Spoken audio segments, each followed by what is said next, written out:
this one. How can I manage this? Okay. Give me a minute.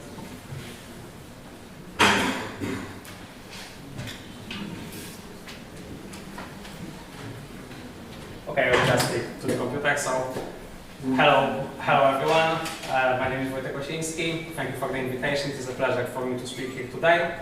And I will present the topic on how to efficiently approach deep learning projects.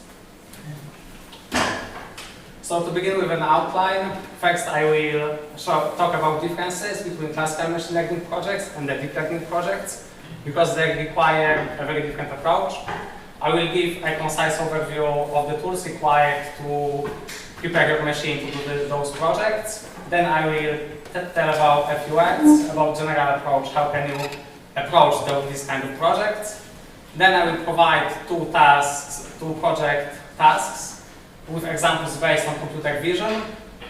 How can you solve those tasks? How can you approach the problem?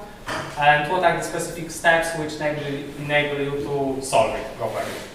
Then I will also talk about consideration of the project stage, whether you should build just a prototype, which will be supposed to solve either just one task or a few tasks, or whether you are supposed to integrate your models into a whole deployed system.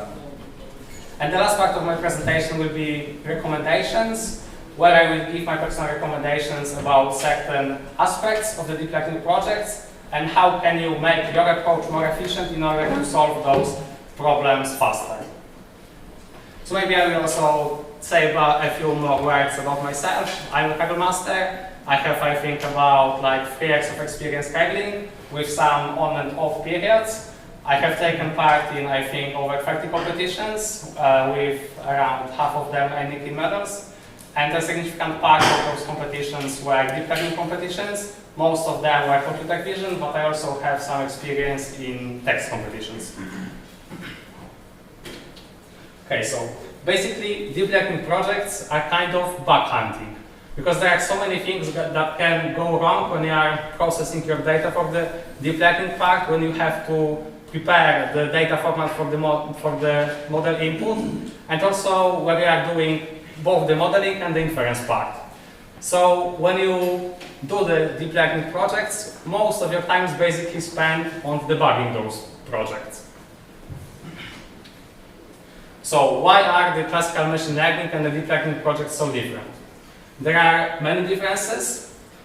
Usually when approaching a classical machine learning problem, you have tabular data, which is also called structured data. And because of its kind of normalized structure, the main default tool which you will be using for the data processing part will be pandas. This is just one library which is currently at pretty mature stage, so you can expect it to work pretty stably. Also, when approaching the modeling part, most cases will be covered by the combination of scikit-learn, either for the models or the preprocessing or split functions, plus the GBM libraries such as XGBoost or LightGBM in cases where you want to use the current state-of-the-art techniques for tabular data. Also, one very important aspect of every project, maybe not so much in Kaggle, but very important in deployment, is the stability of the development environment. And it's here the cases between the classical machine learning and the deep learning technology stack are very big. In machine learning projects, when you are using measure tools, you can expect the development environment to be quite stable. This isn't the case for deep learning projects. Also, whereas in classical machine learning projects, you will have the tabular data, the deep learning projects may contain data of very different modalities, such as image or video, audio, sensor feed data, or text data. And each of those modalities will require different specific tools to process the data. While NumPy with its scientific computation functions will be based on the data processing, there will be specific libraries which will help you in domain-specific data processing. And you should be aware of those libraries because this can significantly speed up your data processing and preparation time.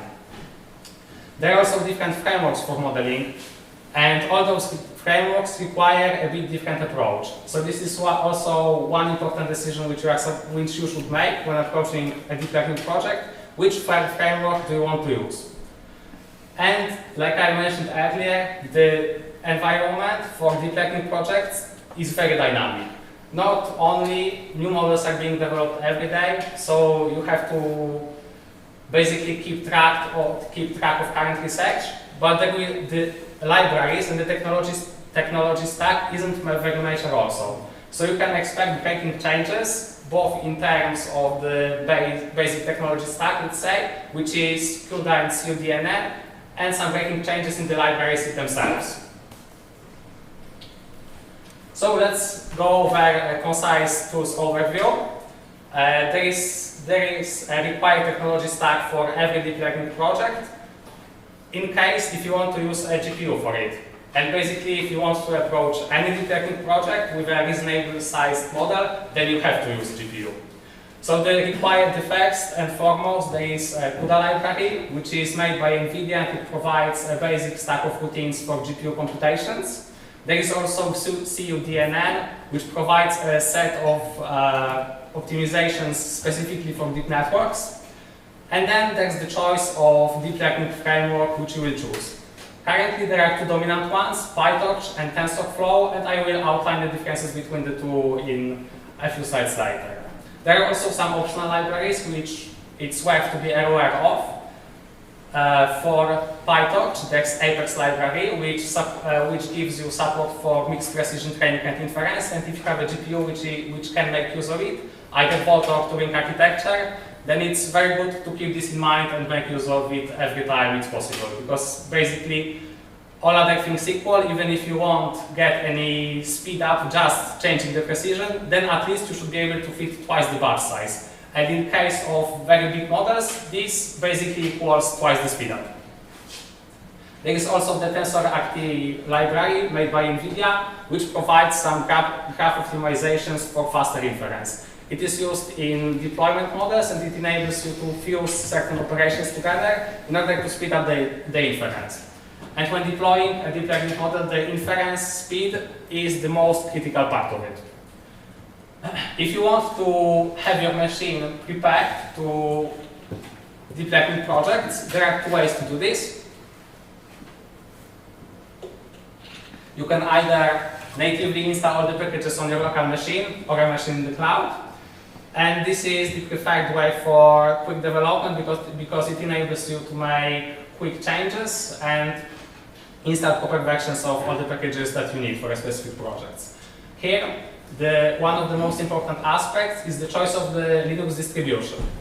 And here I can recommend using the Ubuntu, because if you aren't a Linux expert, then most probably you will fail, or at least your graphic interface will fail if you choose to use a different distribution. Because the support for those, like for Arch Linux or Manjaro, isn't very good, basically.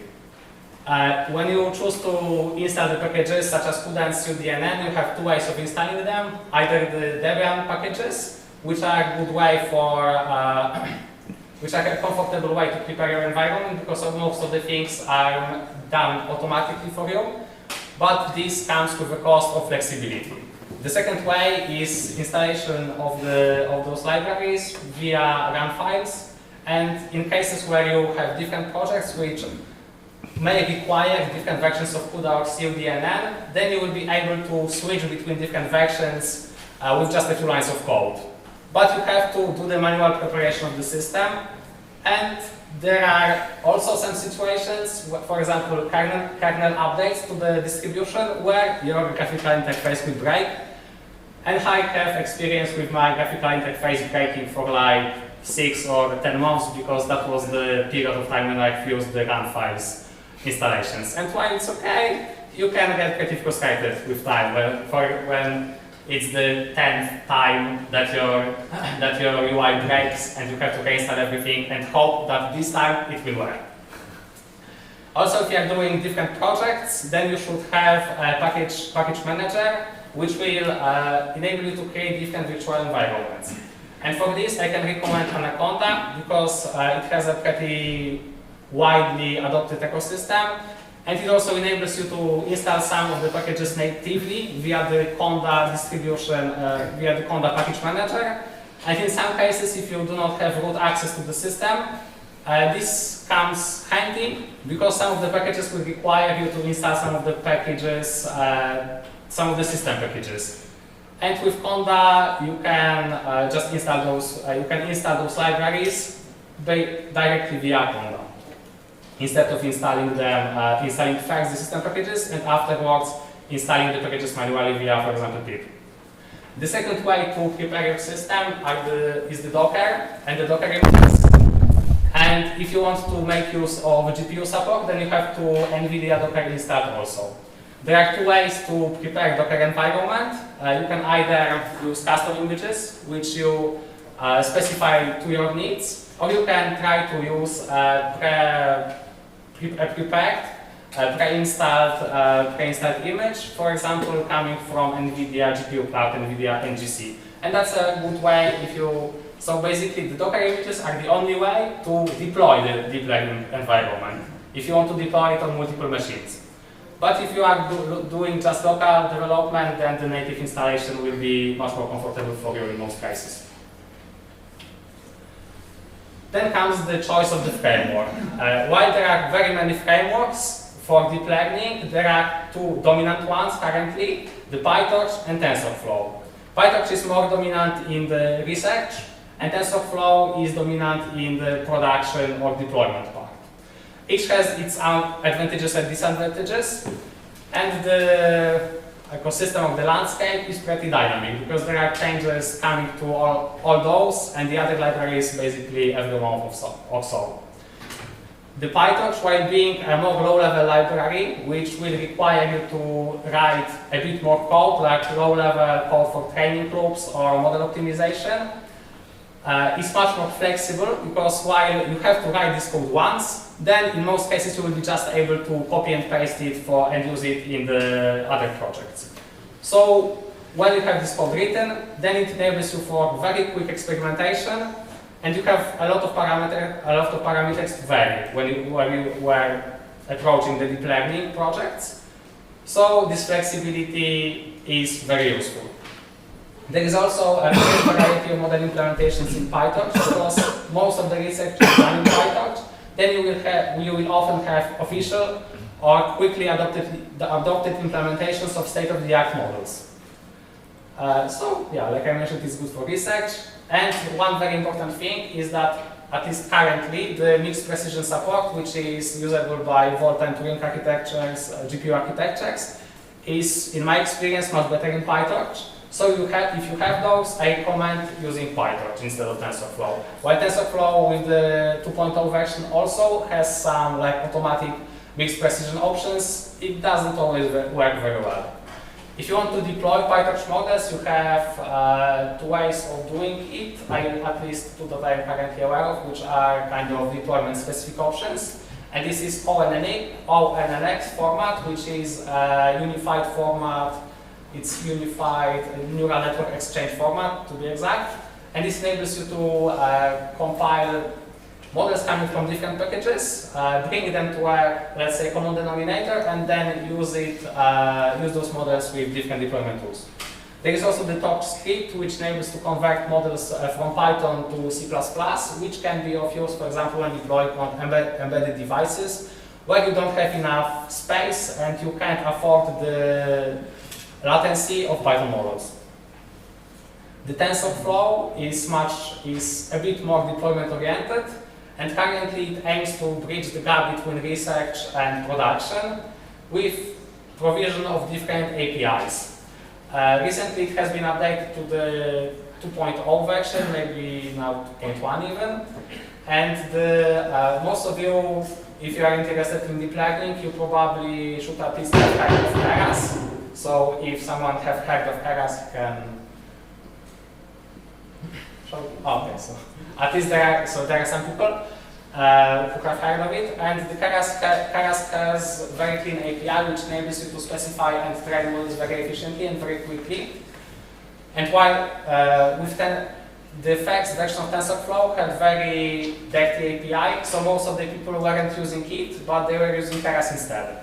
And with the migration to the 2.0 version, the TensorFlow has basically built-in Keras-like native API, which enables you to create and train models much more quickly. TensorFlow also comes with much closer integration of deployment-oriented tools, such as Kubeflow, which provides easy integration of Kubernetes, which is a tool for deployment, for scaling the machine learning deployment via Docker images, or the TensorFlow serving, which provides a set of functions and an API for easy model deployment.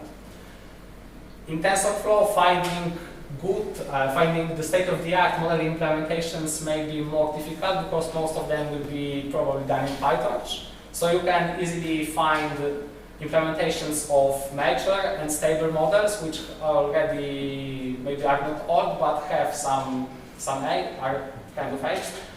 And the newest ones won't always be there. So the general approach part, what are the things to consider when you're approaching a deep learning project? So the first thing to consider is basically how much time do you have? Whether do you have enough time to easily experiment with different model implementations, with different deep learning frameworks, and pick the one that works best for you, or are there some constraints which you have to take into account and stick to the frameworks which are, for example, stick to the tools which are, for example, proposed by your team? Also, should your project just solve one task?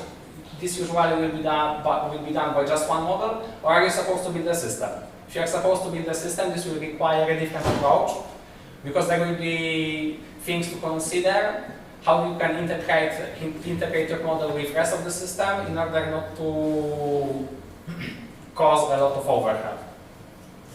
So is the system or the model supposed to work on desktop or embedded systems? Because when, for example, you want to deploy a system or on an embedded device, then there will be a set of constraints which you should take into account.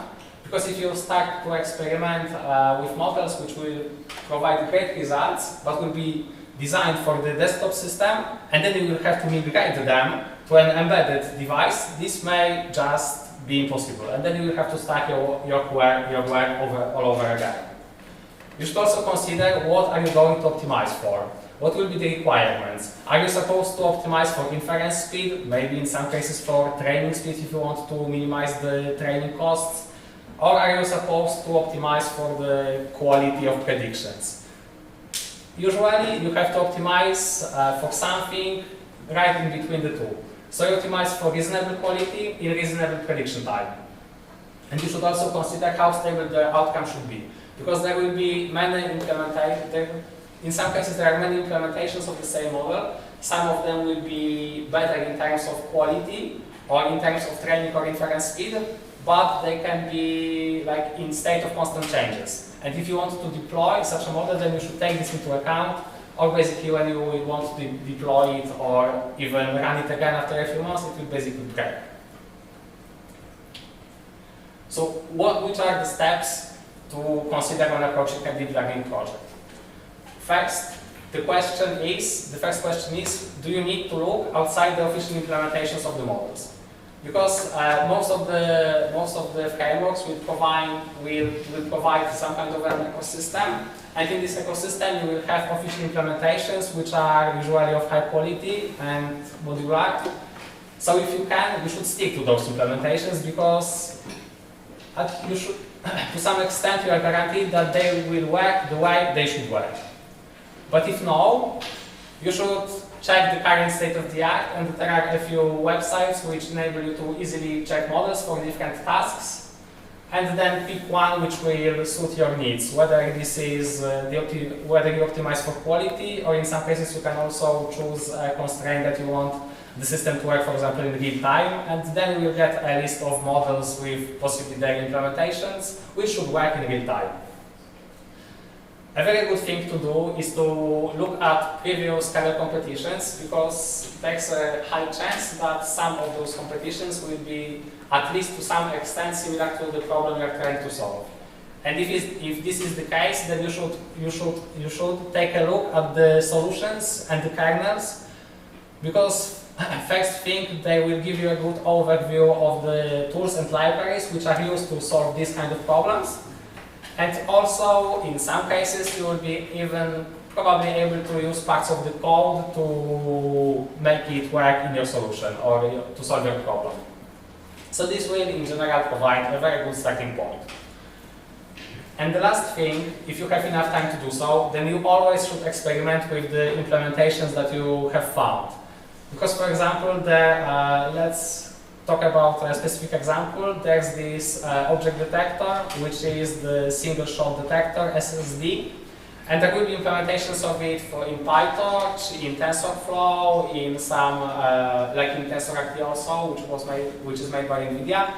And depending on which implementation you choose, the inference time can vary 10 times. So one of those implementations can be 10 times faster than the other one. And if you don't benchmark this, basically you won't know. So if you have enough time, then you should always benchmark different implementations, even of the same model. You should always consider whether this will suit your framework of choice, but in some cases it's even better to just switch between the frameworks if the found implementation is able to give you better results. And the other thing to consider when looking at different implementations is the quality of the implementation. Whether the code is modular and how easy it is to train or retrain the model and test it. Because if it's difficult, then you will spend much more time on preparing these implementations to solve your own problem. Okay, so now I will go over two project examples based on computer vision. The first will be image classification, which is generally quite an easy problem to solve, at least in terms of the choice of implementations and the approach. The second example will be object detection, which is much more difficult because of a few aspects to take into consideration. So like I mentioned, image classification usually is pretty easy because currently there are many high-quality libraries which implement a great variety of models. So basically, whether you have to optimize for speed or whether you have to optimize for quality or something in between, you should be able to easily find a model which will be suitable for your task and you will be fond of.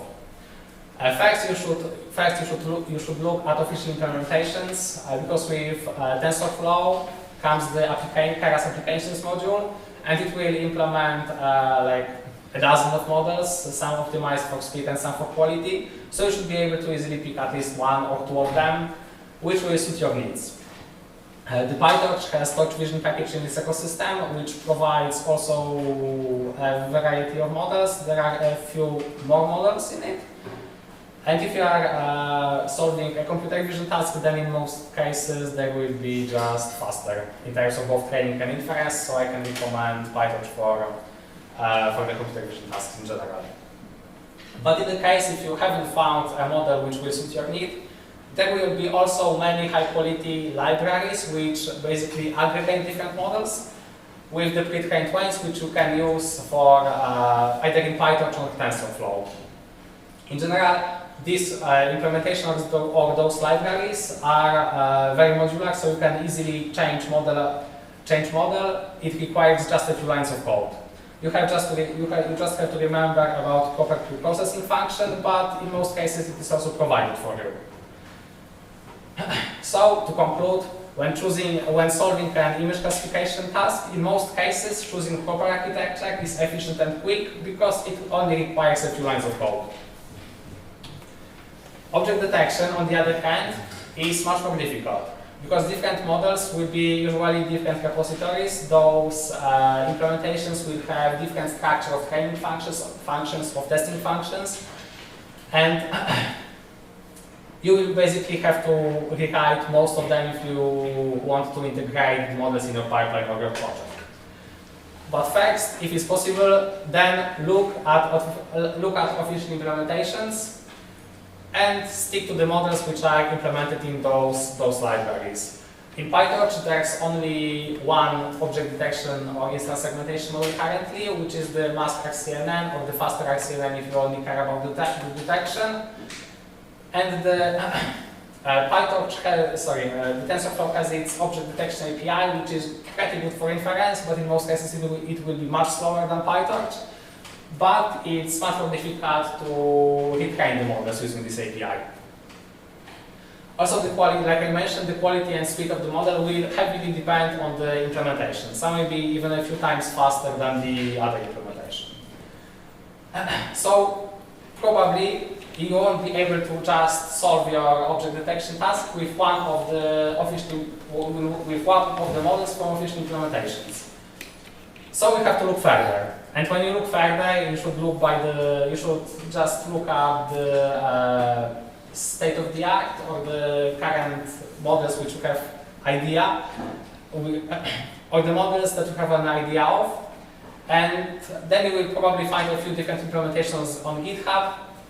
So if you want to decide which you should choose, then the number of GitHub stars is usually a good indicator of the code quality and the model implementation usability. And if you need to optimize for quality, then look at the current state of the art, like the Cracow dataset results. But for most cases, Master CNN with its different parameters and different backbones will be enough to solve difficult object detection tasks, provided you have enough data. If you need something which is right at the top of the current metrics, then one example of this architecture is hybrid task escape, which is implemented in detection library in PyTorch. If you want to optimize for speed, then it's best to look at well-tested known architectures, which you can also specify to your needs using different backbones, and those are SSD, which is a single social detector, or YOLO, which stands for you only loop once in this case. But when approaching an object detection problem, different implementations will have its own different details.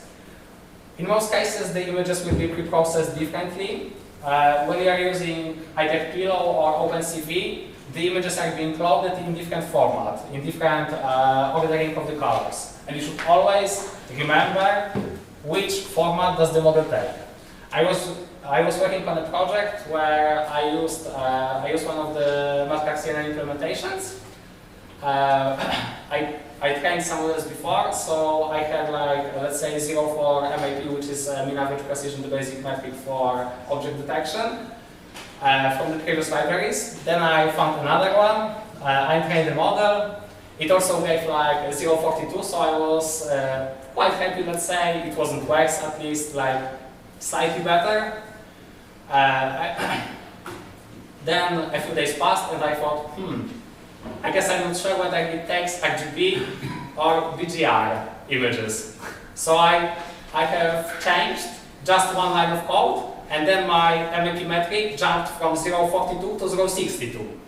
So you should always remember about checking the channel ordering. You should always take into account whether the image is pre-processed by just dividing by the 255 to bring it into 0.1 range, or does the mean and standard deviation is also applied. And I think that when using the object detection models for inference, this is the most important aspect of the implementation to check.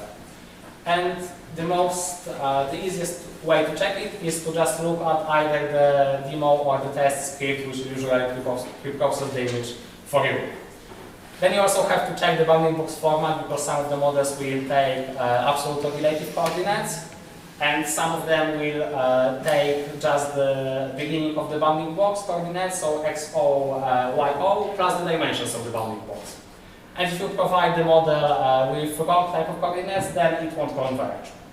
If you want to retrain a model, while it's very easy to do so in case of image classification, it will require a lot more work in case of object detection, especially when using a library which has its own set of datasets. Because for every dataset on which you want to retrain the model, you have to write a custom dataset. And you have to take account the input format in which the model takes the images, or either it won't train properly. Also, augmentations are a very important part of every computer vision pipeline.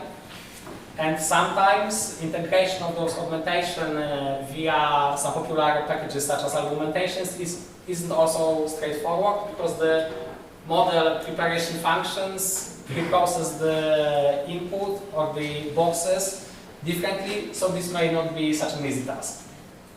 And in 99% of cases when you are using such a model, never train it from scratch, always initialize it from pre-trained weights. It gives like a free boost to your score. So remember about this also.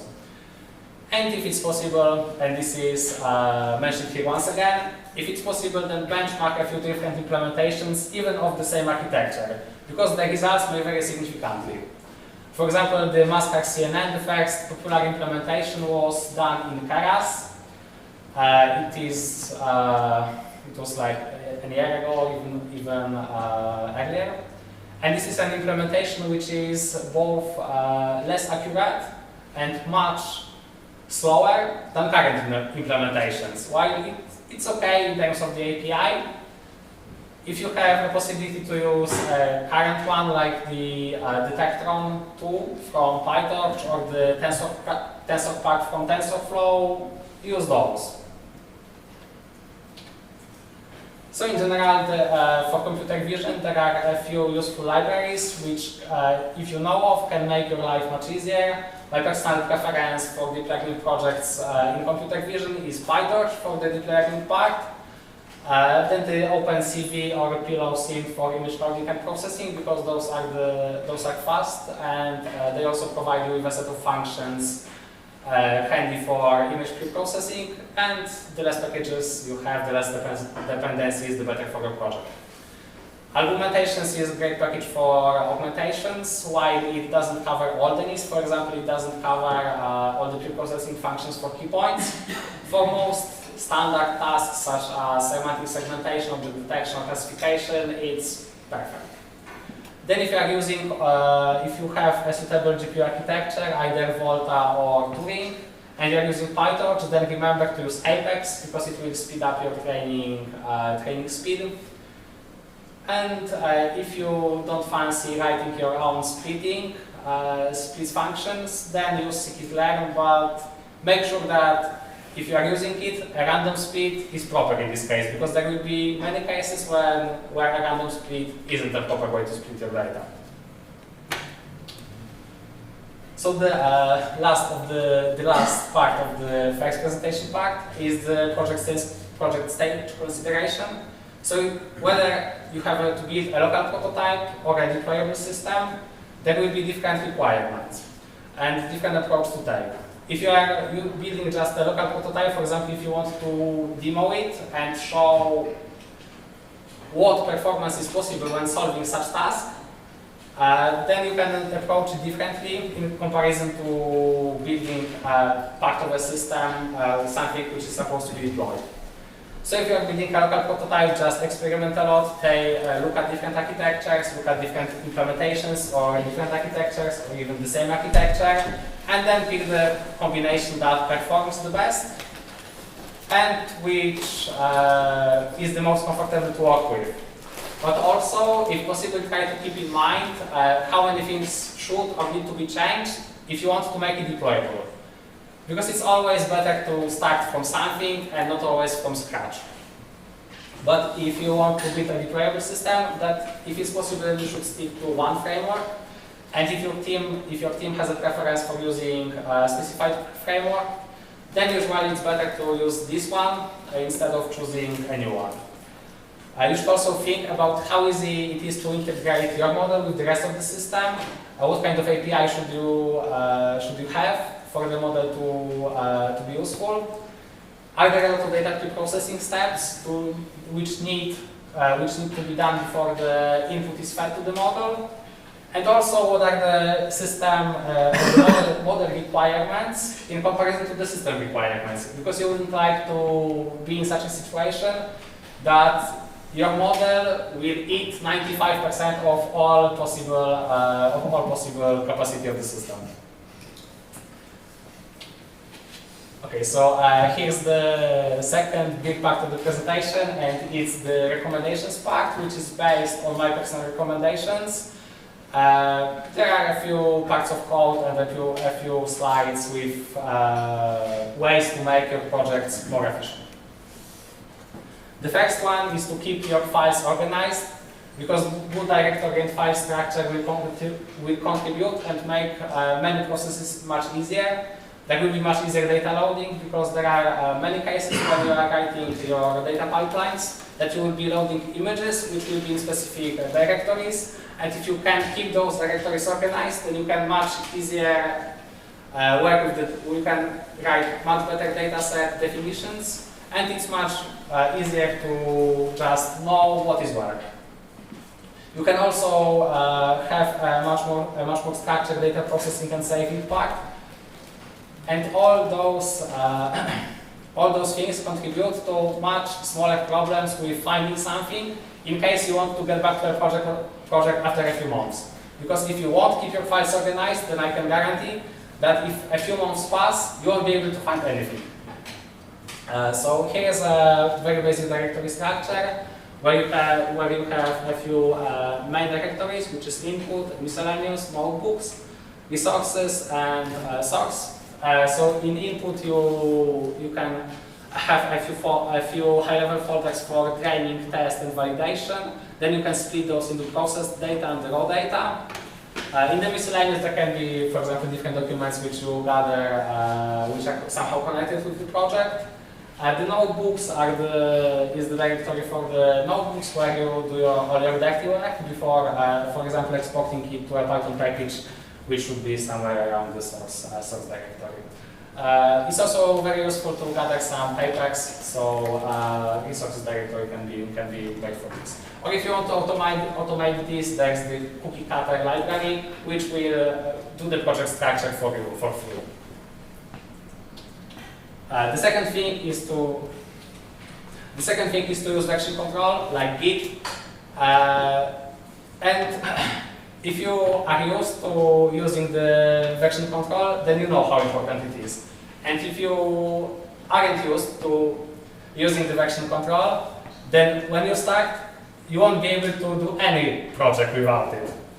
So, if, for example, if you are doing a Kaggle competition, then you should remember about committing good runs, especially for deep learning projects. Because in deep learning, there are very many parameters which you can change, and even a small change of one parameter can have a very big impact on your final result. If you want to be able to track this change, then you won't know what contributes to your final result. So commit good runs and then be able to check which parameters they were done with. You also should commit state after significant changes. For example, if you are working on a complicated data pipeline and you make many changes, and you see that the current outcome is pretty stable, then it's always better to commit this and save it for later, because if you make one more change and it breaks something, it can be very difficult to revert to this previous state. So there will be, when you get used to version control, there will be many cases which you will think that the version control has saved you and your project. It also makes it much easier to collaborate. For example, when you set up a GitHub repository and everyone can contribute to it, track each other's changes. So when you are working with someone, then it's a very basic tool to make the collaboration much easier. It also makes it easier to pinpoint bugs, because if you are able to track different changes, then you will be with higher probability able to say which changes has contributed to breaking something. And with committing and pushing from time to time, you will be always able to get back to the state where everything was working, instead of debugging for numerous hours this little thing which may have caused the project to break. And the next thing, which is in some way connected with the previous one, is to log your parameters, because in deep learning is different to classical machine learning projects in the way that there are very many different parameters for different project parts. There are parameters for data pre-processing steps, there are parameters for data splitting, there are parameters for loading different parts of different parts of the data structure. There are parameters for the model itself, parameters for optimization, parameters for inference, parameters for augmentation. So like very many sets of sometimes lots of parameters in each of them. And like I mentioned, a small parameter change may lead to a very big difference in results. And if you won't be able to pinpoint this change, then you won't be able to reproduce this result. Some time ago, we've been working on a Kaggle competition, which was also based on images, the recursion one. And our score, I think, was something around 0.6. Then something came to my mind, and I thought, maybe I will try just a bit different preprocessing function. So I made like a very small change to this preprocessing function because I've been normalizing each instance by its mean and standard deviation instead of normalizing it with global aggregates. And this changed our score from 0.6 to 0.55. Yeah. No, sorry. 75. Yeah. Sorry. So this was a very significant change with a very insignificant parameter change. And because you are able to log the parameters, and if you log this parameter, then you will be able to know where this change came from. And it's important not just to save the model parameters, but also to save different sets of parameters, such as the optimization parameters, the optimizer settings, the lightning case schedule in some cases, and the normalization techniques.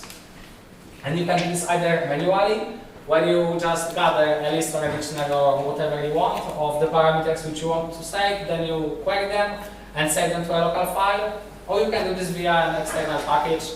For example, one very good package which is also which enables you to log your parameters and is free for personal use is the Neptune ML made by DeepSense. And another one is DVC, which also enables you to track different parameters easily with just a few lines of code. One trick, if you want to pipeline, to make easily interchangeable models in your pipeline, is to keep your models in a separate file. So you specify models by file, then you put different definitions of the models in it. And when you want to run the model or create an instance of the specific model, then you can use the get@tree function. And specify the name of the model just by strings. So if you are using a global external config in YAML file, for example, then you can specify just the name of the model in this YAML file, and then it will be called, and this specific model instance will be created in your script. So it's a great way to set different runs with different models very easily. And if you are doing this on Kaggle, then you can easily ensemble different models. And if you have a lot of resources to burn, then you can start 10 different runs and then just publish them. And keeping a global config is also very handy because it makes it much easier to change run parameters. It also makes it much easier to track the changes between runs. And if you have all your parameters in a global config, then when you commit with a good run, you will be able to just look at the config instead of tracking all the changes in your code. It also makes for very easily parallelizable runs, and thus for easy ensembling, because when you can parameterize your Python script and then just call it a few times with different models. It can also be useful for deployment where you can easily change the model config, but the configs can easily grow to be very long. And I also recommend keeping configs in YAML or similar external format, not a PyModule, because it makes it much easier to keep different configs, because you have to just change one line of code when calling the specific config name instead of changing the imports in the Python script.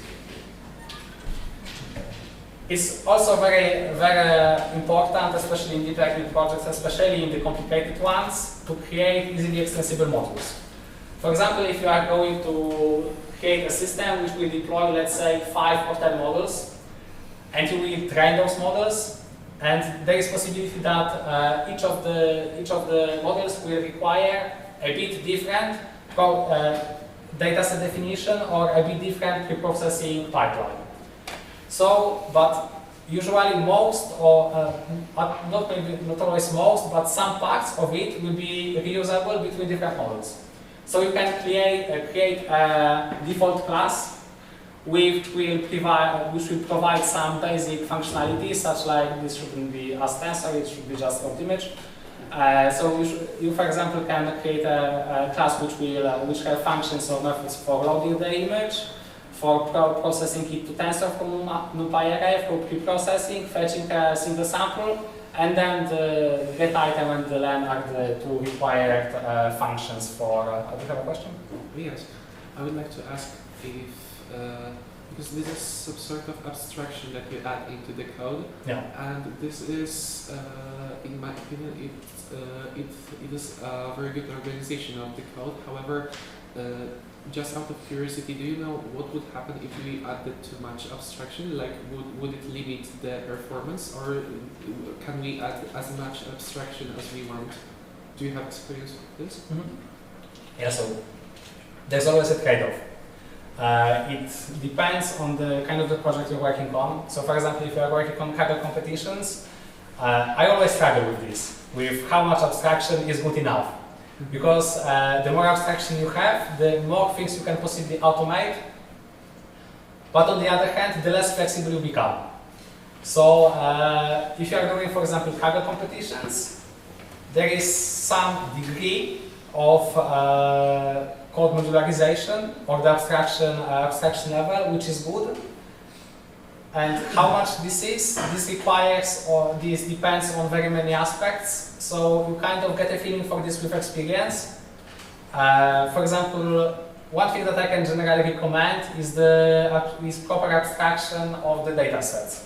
Because different models, while you train different models, there will be some, or a lot of things which will be the same for them, like the pre-processing function.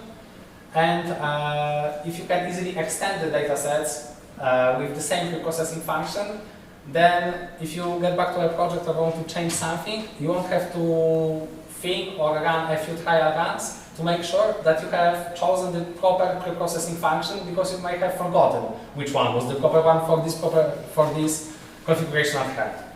So you just, I'm not sure. So it's a very difficult question. How much is good enough, or how much is? Namely, I mean the automatization, because if you have a lot of ready modules, then you can save time with one tap of a key, and you do not have to care about many things. But on the other hand, all this modularity can cause overhead, I think. But maybe I would agree with you that staying in one class and having a configuration file is the best way, just as you said. Yeah. So there's also it always depends, but there are some good, let's say, practices in my personal opinion. That, for example, you can create some kind of like a abstraction class for format of the predictions of the data sets, and this will help you, because to some extent, when you want to integrate a new model, then you will be able to just follow the abstractions and the format that you have already defined, instead of reworking everything to make it suitable for a new model. But I think in most cases, the best way is to choose like some kind of general abstraction. So, for example, you can write a class for training pipeline, which will do a few general things. Like, for example, let's say the training loop, the validation loop, the logging parameters part, maybe some augmentations part. And for example,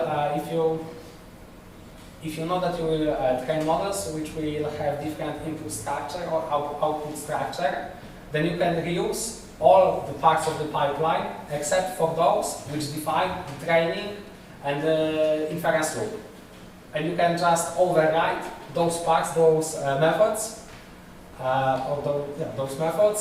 to, for example, take a different input pipeline structure. And this is exactly the case here. So the default data set, it creates a set of functions which will output the get item. Basically is the method which feeds the model with the processed data, and it will feed it with the input tensor, image tensor, and the label itself. But this is the case for the models which take just one pair of input, one pair, so sample and label. But you can easily extend this for a model which will take two pairs. For example, SIM is a network, which is a network which takes usually two images, sometimes usually two images, and somehow wants to encode the difference between the two. So you can do this easily with a class which inherits from the first one, and then you have all the things taken care of you, because you just override the get item method, and the images will be loaded, then pre-processed, then transformed to tensors, and then pre-processed in exactly the same way.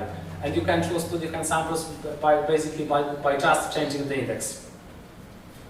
So that's one of the examples. Thank you. And you're welcome. So this will save time and space, and for example, in this case, you will have the care taken for you in the pre-processing part. So you don't have to think whether I have pre-processed the data properly or not. And a few words about my personal recommendations in terms of development environment for deep learning projects. And everyone has his own, so those are from me. Maybe you will find them useful, but maybe not.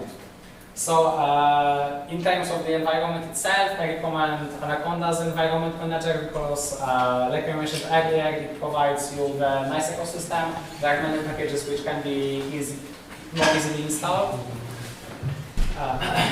And sometimes you won't need the sudo access to make some changes or install some new packages.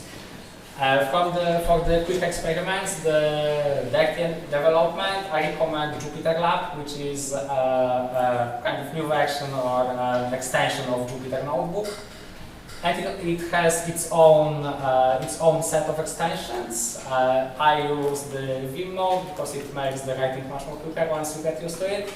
I use the dark theme, which is my personal preference. And one thing that I can recommend to everyone is using some kind of formatter. Whether it's iSort for sorting your imports, or it's Black or Pep8 or Yap, I guess, for formatting the code. You can format the code with just one click, and you have all the indentation, the structure taken care of you automatically. So once you get used to it, it's very hard to work without it.